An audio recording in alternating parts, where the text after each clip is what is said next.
the Age of Fission radio show with your host, Lonnie Clark. We stand together and accept that we now live in a world transformed by Fukushima. From 8 a.m. to 9 a.m. Pacific Standard Time here on UCY.TV radio. We relentlessly engage every ear that listens. We expose and confront the complete lack of accountability for the nuclear industry. Consider social engineering programs who view our bodies, minds, and souls as assets on a balance sheet. We discuss vital current issues, interview activists, and engage our audience in an effort to allow all voices to be heard. The Age of Fission radio show creates a venue that all will choose. We encourage our listeners to reclaim their power and their courage to take action and save our planet from the ravages of greed and indifference. Our actions matter. Every voice matters. We remind our listeners that happiness is resistance.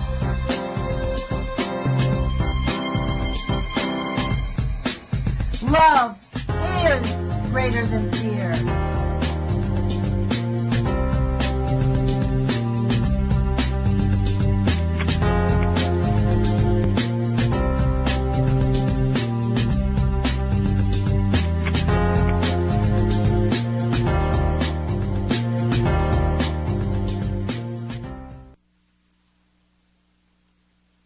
Good morning, UCY.TV radio listeners. I hope you're well. My name is Jerome, and I am the Sane Environmentalist. It is the 16th of May, 2018, 8 a.m., and you are listening to the Age of Fission radio show. Thank you so much for tuning in. As well, I'd like to give a shout-out to all of our radio listeners at KEPW in Eugene. That's 97.3 FM, Eugene, as well as any YouTube listeners. I know there's a core group of about 30 of you who listen to our show, and thank you very much for that. So, I've been doing a little studying, and I'm trying to get my head around what's going on at the Hanford site. I know last week was all about the Hanford site, and it continues. The information continues to come out, and it is a disaster. It is an engineering and environmental disaster, the whole project out there. We all know about the plutonium finishing plant and the plutonium poisoning that occurred because of the demolition of part of that plant. Actually, it wasn't even that plant. It was buildings associated with the plant on the outside of the plant itself. I thought that they had torn part of the PFP plant down. And I did a Google Earth thing and went backwards in time. They have a clever go backwards in time thing. And I was able to go back to the point where they hadn't even started demolition at the finishing plant, and you can see the finishing plant. They haven't even touched it yet. They've gone in there and they've dismantled parts of it, but just getting close to that thing, it gets so radioactive, and there's so much plutonium. They were finding plutonium 10 miles downwind. Like I said last week, over 30 workers that we're aware of took plutonium particles home in their vehicles, on their clothing. And again, who is it that seems to have the most direct suffering impact from our nuclear program? And I would say that it is the workers of our nuclear program. Anytime you see a guy in one of those moon suits, where they got the supplied air and like 5 different layers, they can barely move. All that, they are in an environment where they would die quickly without that stuff on. I'm not convinced that the moon suits and all the clothing really help. I mean, they keep them from dying immediately, but I think if you're in one of those suits in one of those areas, you're getting dosed, and that's all there is to it. And I guess maybe the workers kind of approach their career there with an understanding of that, yeah, there's a good chance I'll get cancer from this, but I might not. And all of them, every single one of them are making really good money. So they pay well. The taxpayers, us, pay these workers well through the contractors. And that is really the biggest issue, I think, is the contractors. The safety culture, let's call it,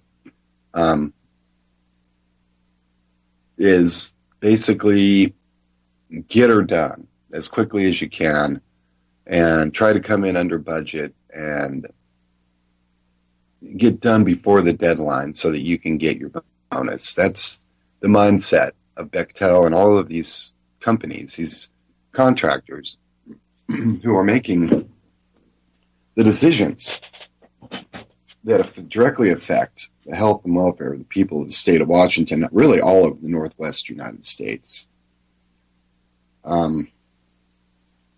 We've got a huge, giant blob of pollution sitting there right next to the Columbia River. We've got a Department of Energy who doesn't seem to have a good concept of how to make this work. It would occur to me that they have issues that they just don't know how to deal with. They've got materials that nobody's ever worked with before.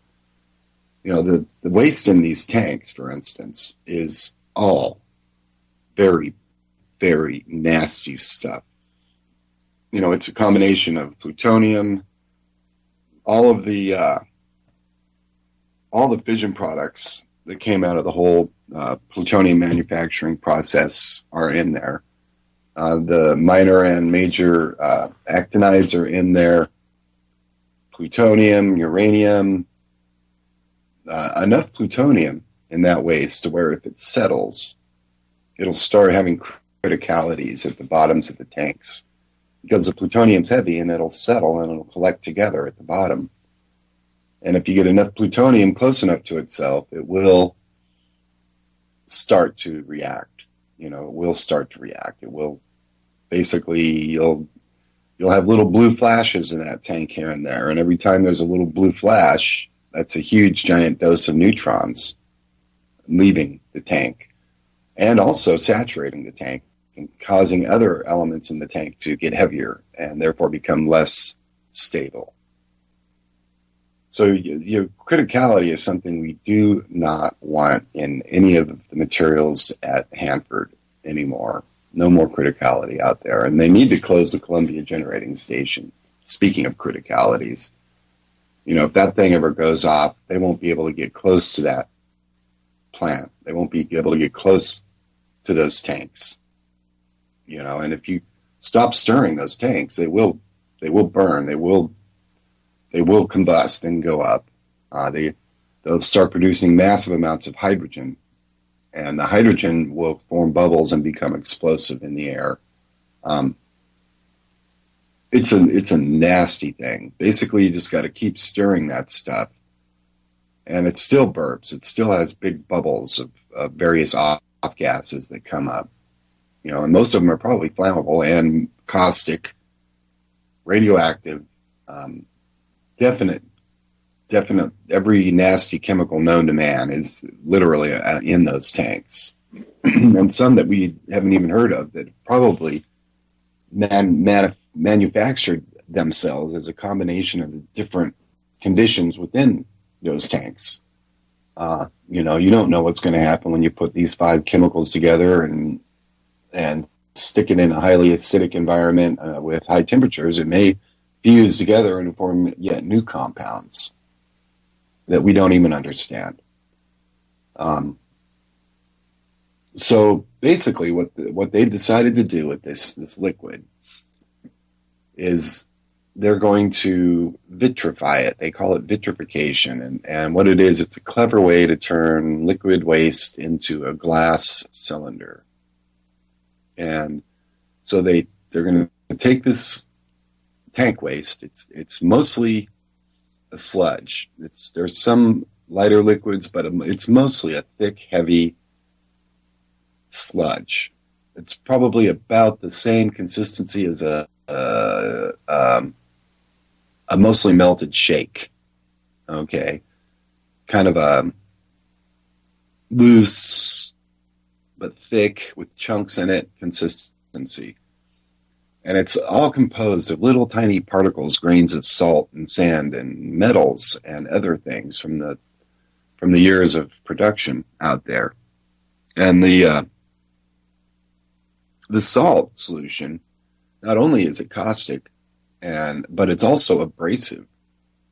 Okay, and so this stuff, one of the engineers who I was listening to basically called it liquid sandpaper. So their plan is to take this liquid sandpaper and pre-treat it. Okay, and to pre-treat it, basically somehow they're going to separate the high and from the low radioactivity level waste, high level waste and low level waste. Somehow they're going to take it out of a single pipe. They're going to separate the high from the low. They're going to take the high level waste and they're going to evaporate it. That's the first step, is to evaporate it so it's thicker. So my question would be this. So they're just going to evaporate this stuff, and this stuff makes workers die if they get one breath of it on the surface, okay? If one burp out of these tanks is enough to kill a guy fairly quickly or make him sick for the rest of his life. Guys out there that end up inhaling the vapors that come out of these tanks get very, very ill, and they have to quit working. It pretty much ruins the rest of their life. Just one lungful of this stuff, okay? One, that's enough. Now you're done for the rest of your life. You'll never be the same again. And they're going to evaporate this stuff into the atmosphere. Think about that. 56 million gallons of that. Probably they're thinking, I am imagining, they're going to probably at least 25 or 30% of that. At least 5 million to 10 million gallons, okay? 20 million gallons of liquid waste product is going to be evaporated into the air before they melt into glass cylinders. That's problem number one. I don't know what they're thinking. The solution to pollution, according to the Department of Energy and Bechtel Corporation, is dilution. If you just dilute it good enough, it won't hurt anybody. Okay. These guys clearly don't have a concept of what they're doing, and they're only motivated by one thing, and that is money. They're not motivated by public safety. They're not motivated by anything, by nationalism or anything other than money. And again, I got to say, we need to take the contractors out of the picture in our nuclear industry. The contractors run the nuclear industry. Everybody thinks that the government does, but they don't. It's the contractors. The government regulates it, or at least they attempt to, but they don't really try very hard. The NRA doesn't really try very hard. The Department of Energy doesn't really try very hard. They've only got one thing in mind, and that is saving money. So we got the government that has only one thing in mind, saving money, and you have the contractors that have only one thing in mind, making money.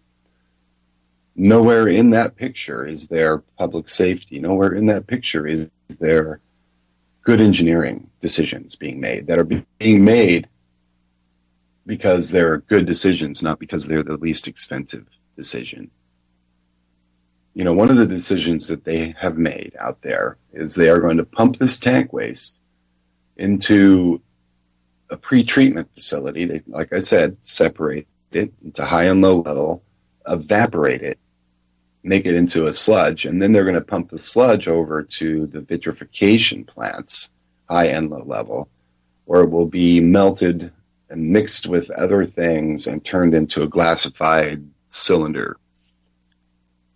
In these big glass cylinders, then they can move those around, and no longer are they sludge. They're now solid glass, but they're still radioactive as all get up and concentrated now. Okay, you've removed the liquid component and put that into the atmosphere. Thank you very much, Bechtel. And so now all the radioactivity, and that's the thing about radioactivity, is once you evaporate whatever else is left, it just gets more and more intense. It concentrates. And so the more you treat it, the more you filter it, the more concentrated the products become. And so you actually, when you clean up nuclear waste, you actually create new nuclear waste. That's just part of the deal. Basically, your initial nuclear waste is something, and so you clean it up, and so whatever you use to clean it up with is now nuclear waste. And so you got to put that into something, and then that something you put that into is now nuclear waste. And so it's like a Midas touch, where everything that nuclear touches turns to waste, and something that has to be dealt with on a long-term basis. It's a sad state of affairs, folks. It really is. I have to really wonder where we're going as a species. So they pump it into these vitrification assemblies, facilities. They make the glass rods out of them. Then they take the glass rods and they ship those to, I think they're going to want to put them in the WIP or someplace like that. And they really have no idea with these glass rods what the properties of them are. They don't know how they're going to act in 100 years. They don't know how they're going to act in the event of an earthquake. If they shatter, what kind of an effect will that have? What if they do fine for 20 years and then suddenly the molecular structure breaks down and they turn into superfine dust, glass dust, which carries in the wind because they put them outside somewhere because they thought they'd be good for 1 million years. This is the thinking. They thought they'd be good for 1 million years because we had to get it done. And we got it done fast. And yeah, that'll last for 1 million years. Sure.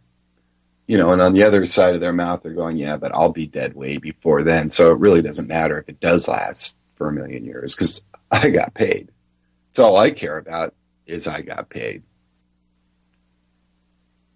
And the government is thinking, well, we saved a few bucks there. We never does the government or the DOE or anybody look back in retrospect and go, gosh, this is really kind of stupid, wasn't it? Now look what we've done.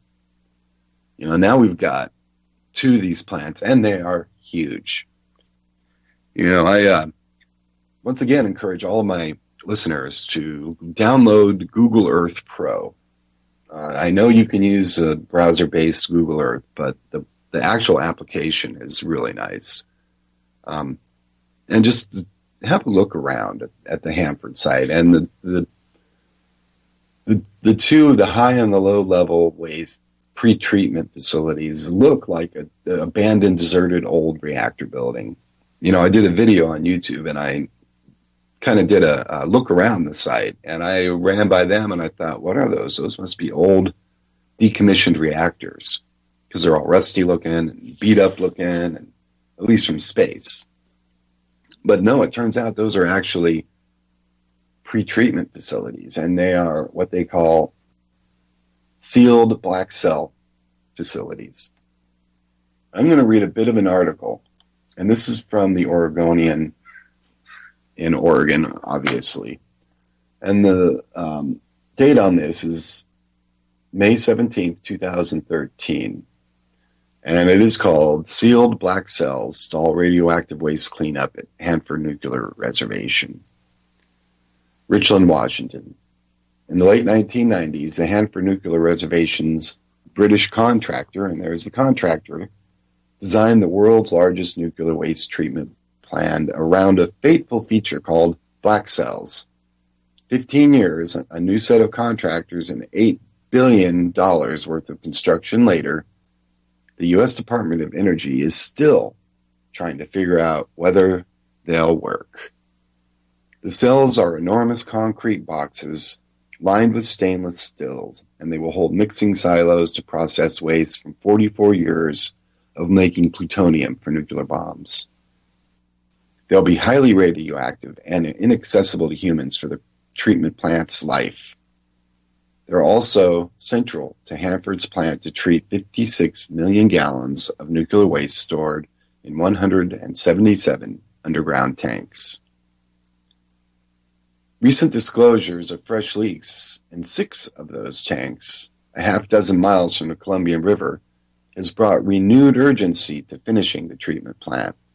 But already, by 2 decades, which is already delayed by 2 decades, yet concerns about black cell performance raised by oversight groups and high-profile Hanford whistleblowers have stalled the most urgent construction. The plant's latest startup deadline is 2019, and again, this is at risk.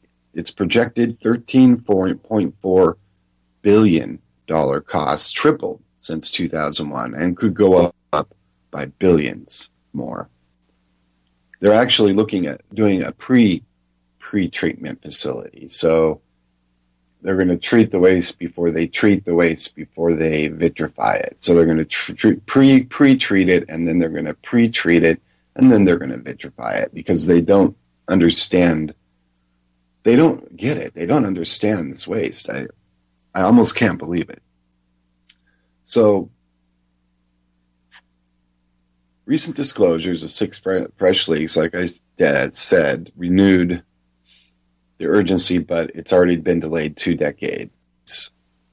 The plant's startup deadline, okay, here we go. DOE has assembled 5 teams of nuclear experts to solve black cell threats. But trust is low. Critics and the U.S. Government Accountability Office and an impatient Congress among them note that DOE and its contractors have declared many of the same issues fixed in the past. In January, the Government Accountability Office questioned whether the plant, already more than half built, could succeed. Significant black cell failures could render it unusable and unrepairable, the Accountability Office said, wasting billions of dollars invested. Hanford plutonium fueled the Fat Man bomb that flattened Nagasaki.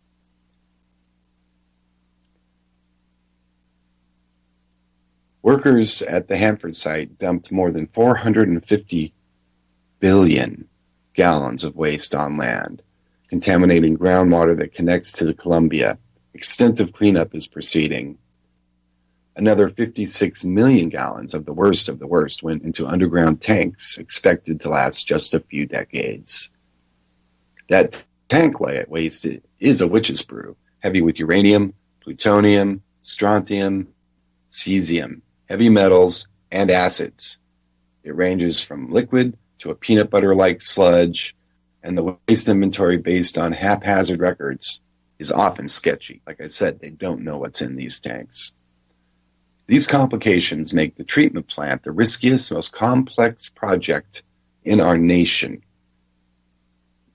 With worst-case projections compared to nuclear plant accidents, said Robert Alvarez, a former investigator for the committee headed by U.S. Senator John Glenn and an advisor to Clinton-era strategies on energy.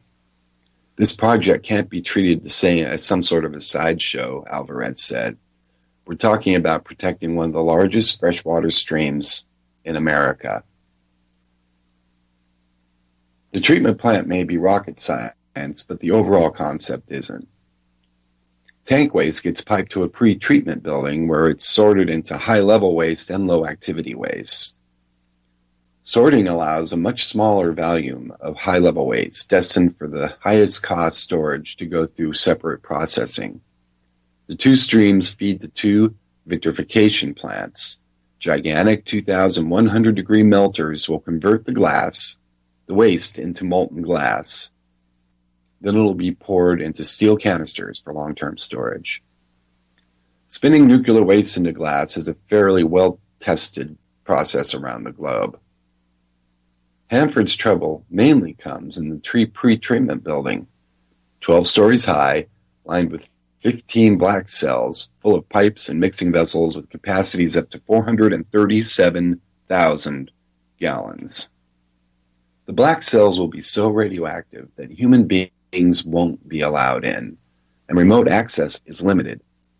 They'll have to operate with perfect reliability for 40 years for the plant to work as designed, the Government Accountability Office said. One of the huge design failures is black cells, says Tom Carpenter, Executive Director of Hanford Challenge. Everything bad that's flowed out of the waste treatment plant really started with that decision. Instead of black cells, designers could have chosen the canyon approach used in the past at Hanford and other U.S. nuclear waste sites. Picture a huge high-walled warehouse with some worker access and ceiling-mounted cranes to lift removable tank tops and fix problems. But Hanford's late 1990s contractor, British Nuclear Fuels Limited, why do we have the British running our nuclear plant? Why? Yeah, I guess does everybody know that the Queen of England is a giant shareholder in uranium mining stock? It's like half of their empire is uranium mining. And they used the British Nuclear Fuels Limited, opted for black cells, the same ones that they used in their Sellafield nuclear waste processing plant, with sealed vessels and no access. Off-limit cells would keep workers safer by containing leaks and reducing radiation exposure. That's how the thinking went. The cells also took less room and were expected to cost less. In retrospect, the decision opened a Pandora's box of stubborn safety challenges, all closely related. The black cells couldn't have moving parts, which might break and needed to be replaced. Designers, they abandoned the propeller-style mechanical mixers that they have been basically using since the place opened to keep the tanks safely mixed. Instead, they chose pulse jet mixers.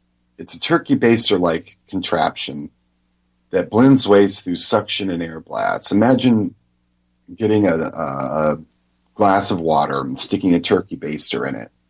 And if you squeeze that first blob of air out and then suck up liquid, then you can go back and forth and it agitates the water. That's basically how they're doing it. They use those at Sellafield, and that works fine for them. But they have much less complex reactor waste. And they haven't been used at Hanford scale or for the waste at Hanford, that type of waste, which has so many solids. Bechtel National took over the treatment plant contract in 2001, working with URS Corporation.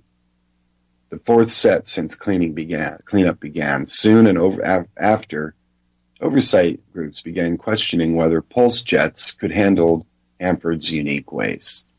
Proper mixing, it turns out, is a very big deal. Without it, Hanford's gooeyest waste could clog inaccessible pipes between tanks or the pulse jets themselves. If the jets allowed heavy waste such as plutonium and uranium to settle in the vessels, hydrogen gas could build up and explode, or you could have clustered radioactive criticality in uncontrolled chain reactions going on throughout the tank. Seemingly a simple solution, jacking up the pulse jet power proved troublesome.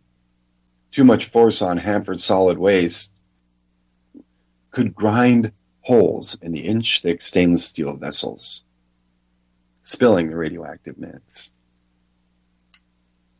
Black cell problems aren't just theoretical. In 2005, a pipe feeding a black cell tank at Sellafield cracked open. It leaked uranium and plutonium in 22,000 gallons of nitric acid. The cell contained the leak, but operators didn't discover it for 3 months, and the plant shut down for 2 years. Hanford's black cell issues have lingered for more than a decade. In 2010, Bechtel and the Department of Energy declared many of the mixing problems solved, allowing construction to proceed. Then came the whistleblowers. This guy's great. You can see him on YouTube. His name is Walter Tomasitis. URS's supervising engineer on the project for 7 years, first sounded the alarm.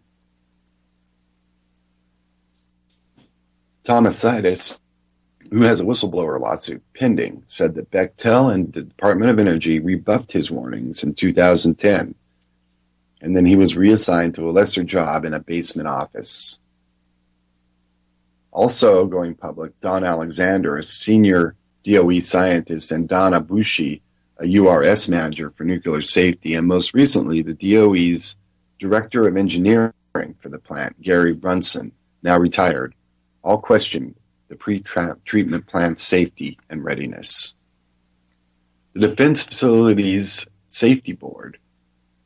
Nuclear Facilities Safety Board, agreed that the Department of Energy is heavily reliant on the engineering judgment of Bechtel under pressure to meet deadlines and win contract bonuses.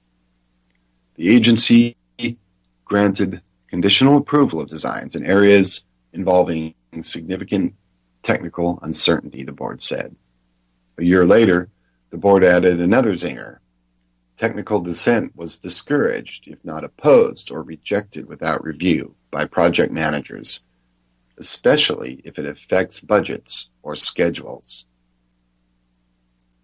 And once again, it boils down to the money, the money, the money.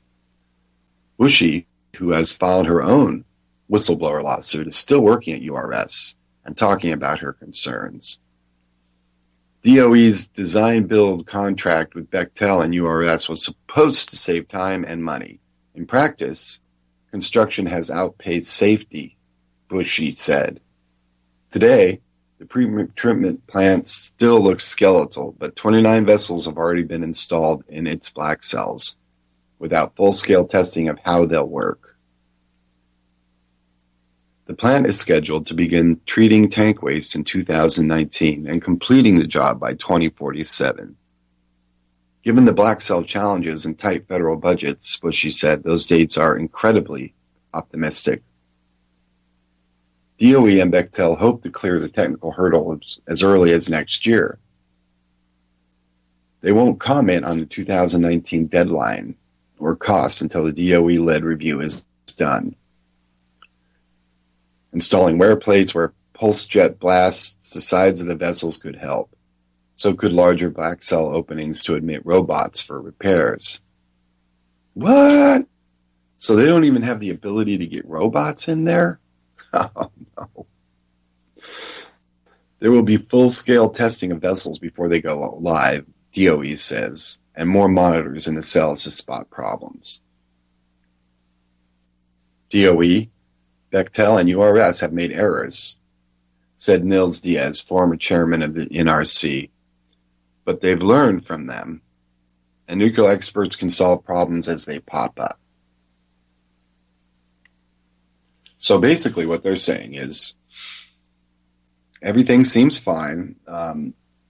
If one of these tanks ruptures because of the whatever and leaks, we'll just deal with that when it pops up. We're not going to take steps to absolutely prevent it in the first place. No. We're going to go live and then put more monitors to spot cell problems.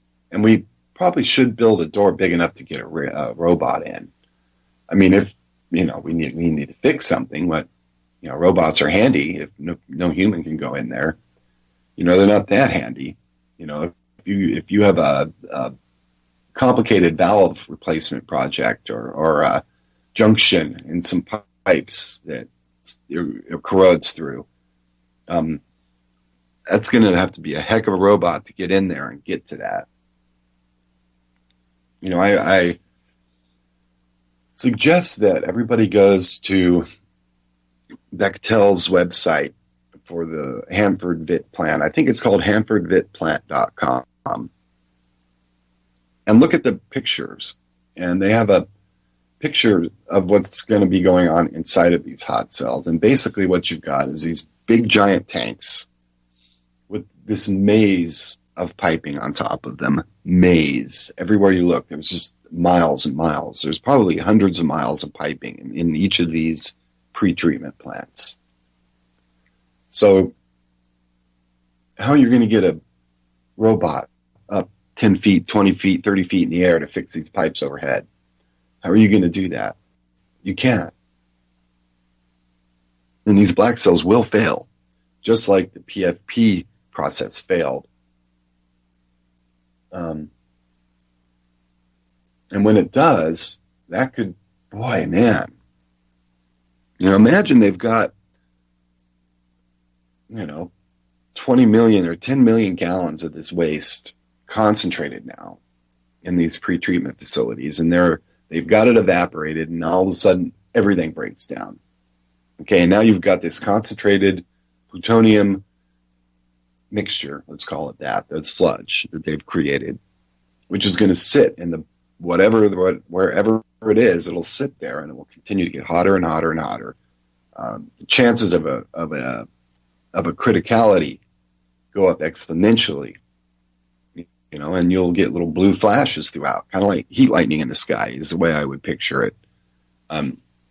It wouldn't be necessarily a big bangs because the criticalities wouldn't be contained.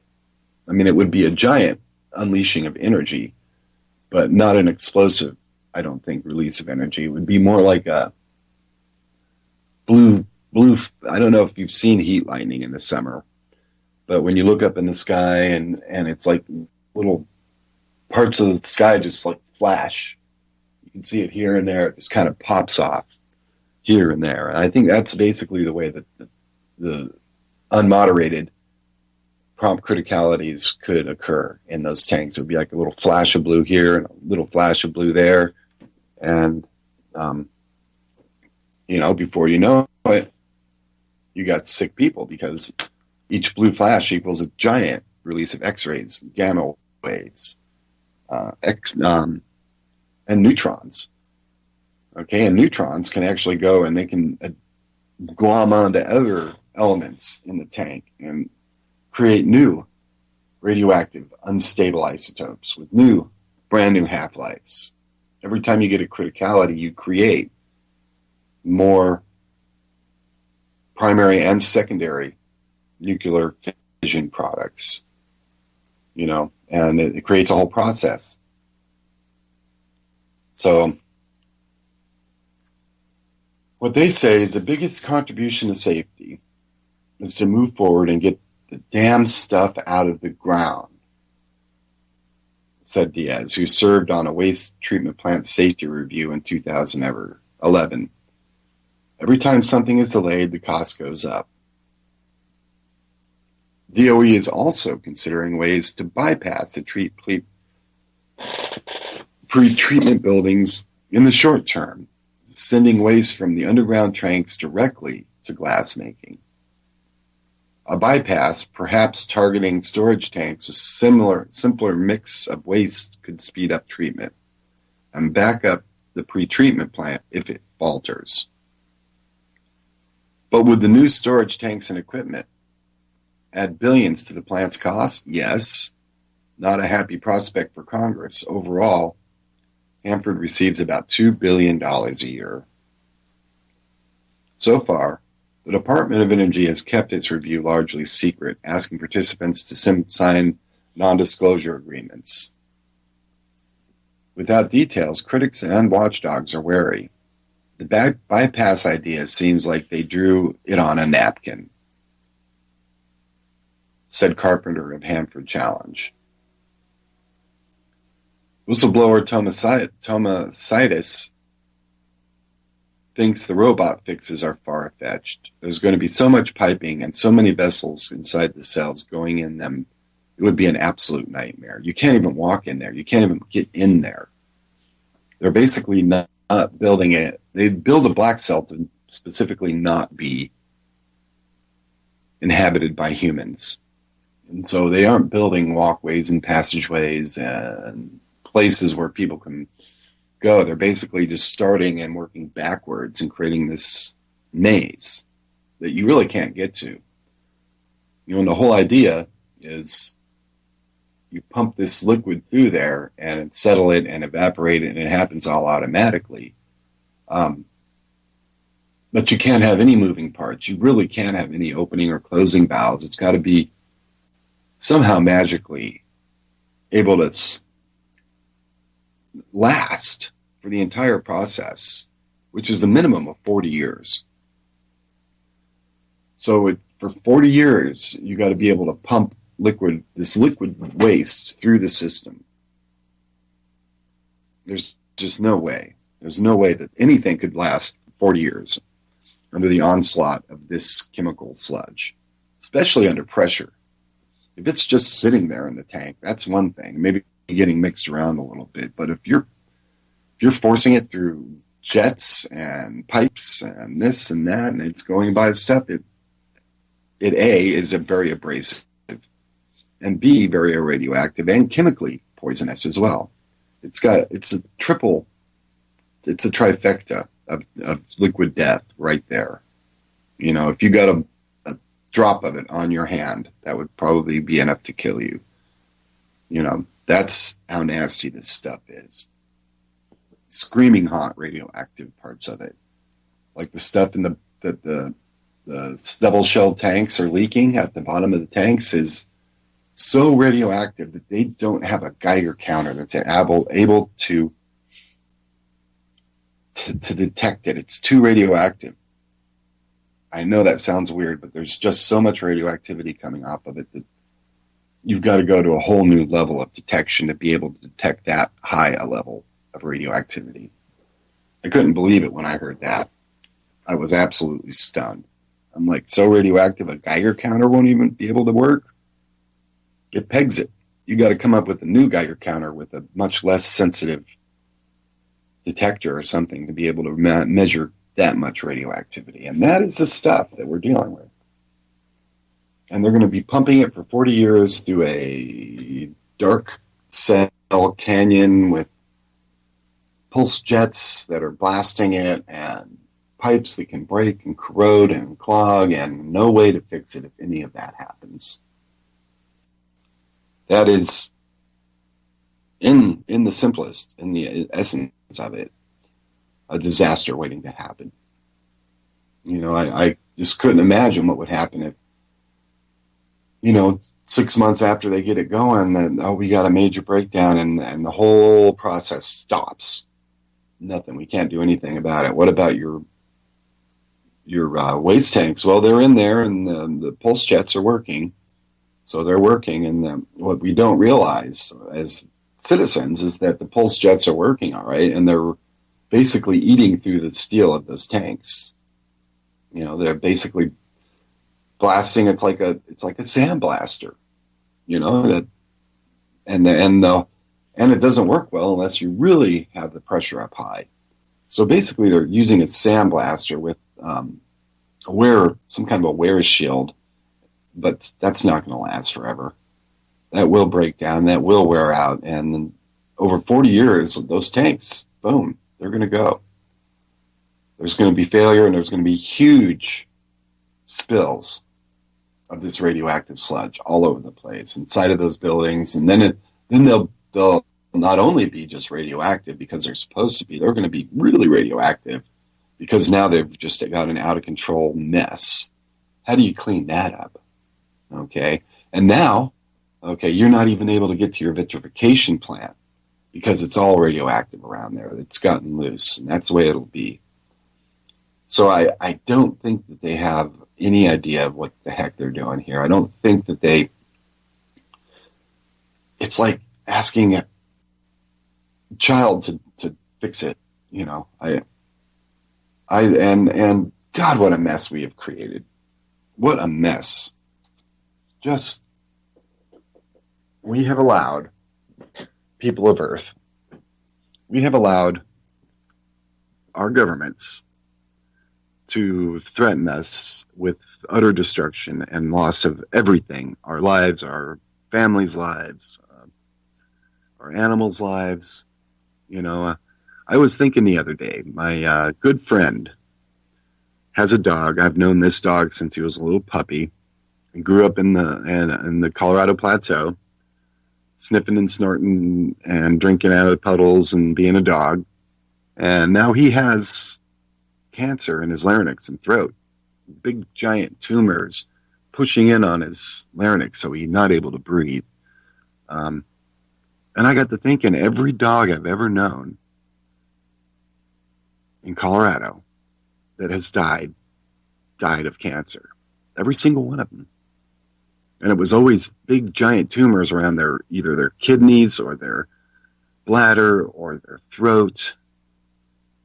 Places where they're peeing and sniffing and eating and snorting through the grass. So,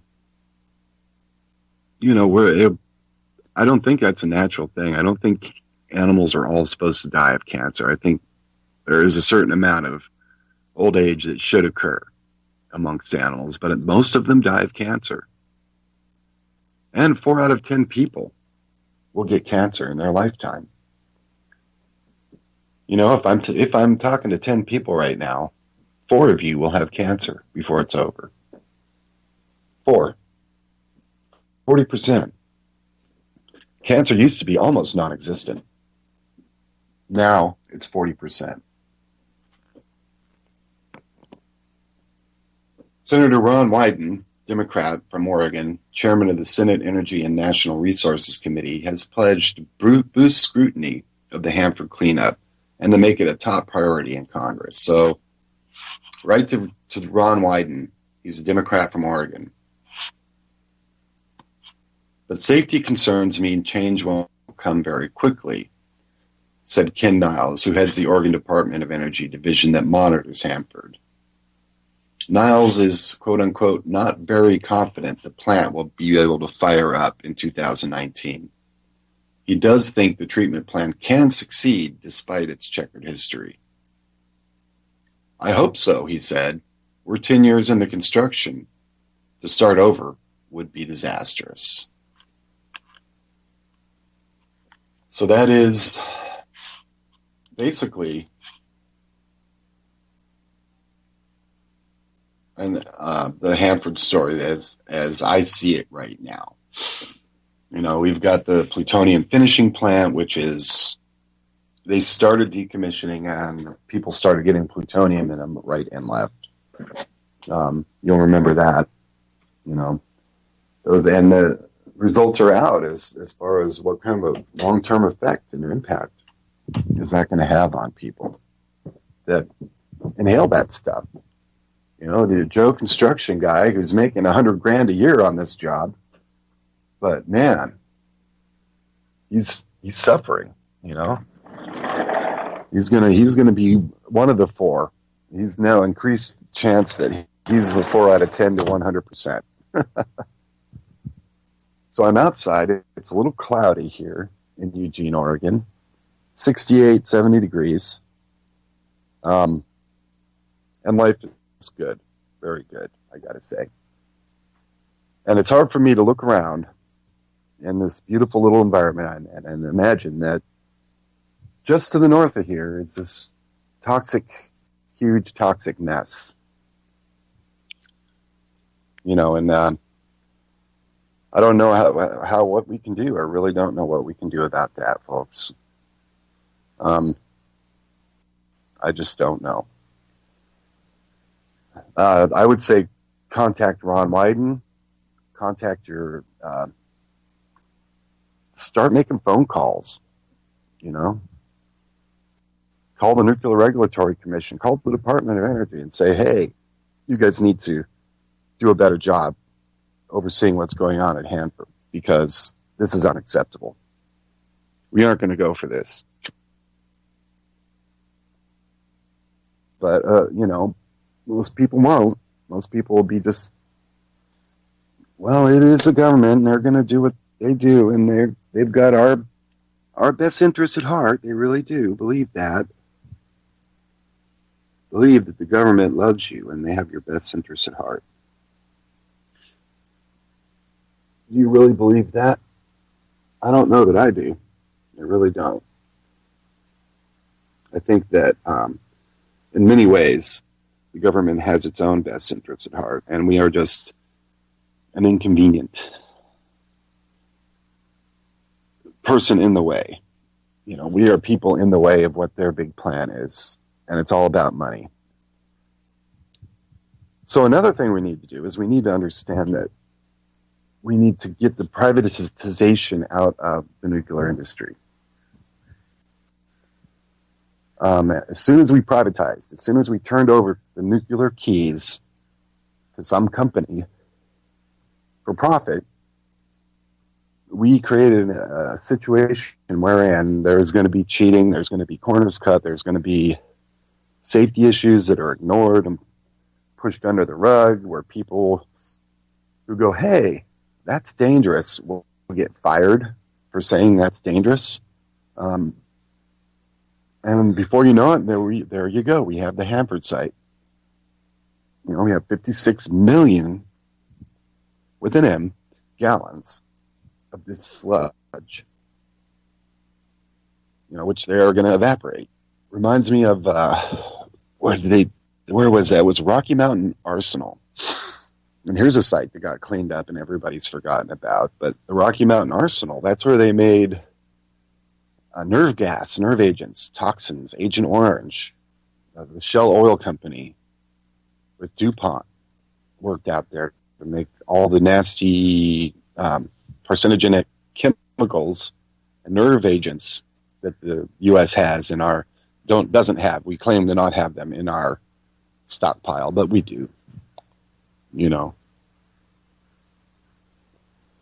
And they made DDT out there, but they had a giant leaking evaporation pond, I guess you could call it, full of the sludge left over from the chemical production process of making all these nasties, and their solution to dry it up, because they couldn't treat it right until they dried it up some, and their solution was to literally flip it into the air. And so they got this big conveyor belt that ran at high speed and stuck one end of it into the waste and then whipped it up into the air to dry it out.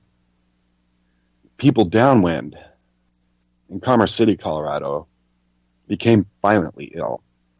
Many people, I'm sure, are still sick today from that, if they're still even alive. That's kind of the thinking. Save some money, save some time, get in under budget, get in under schedule, and you get a bonus. Everybody, they'll be okay. It's just poor people that live in Commerce City, and it's true. Commerce City got blasted not only by the Rocky Mountain Arsenal, but they also got blasted by Rocky Flats. Plus, they're on the Colorado Plateau, and so they're in a highly radioactive zone anyway. I'm on the regular in the Metro Denver area, a Geiger counter will read 0.4 to 0.6 microsieverts per hour, which is still 4 millionths of a dose that would be fatal, but of course it is cumulative. And like I said, every dog I ever met that snuffled around and up on the plateau up there got cancer and died.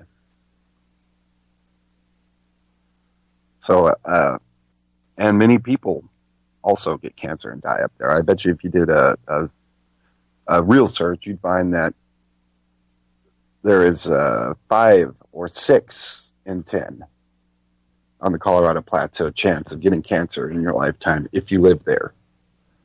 And drink the water and breathe the air. Kiss your dog after he rolls in the grass, that kind of thing.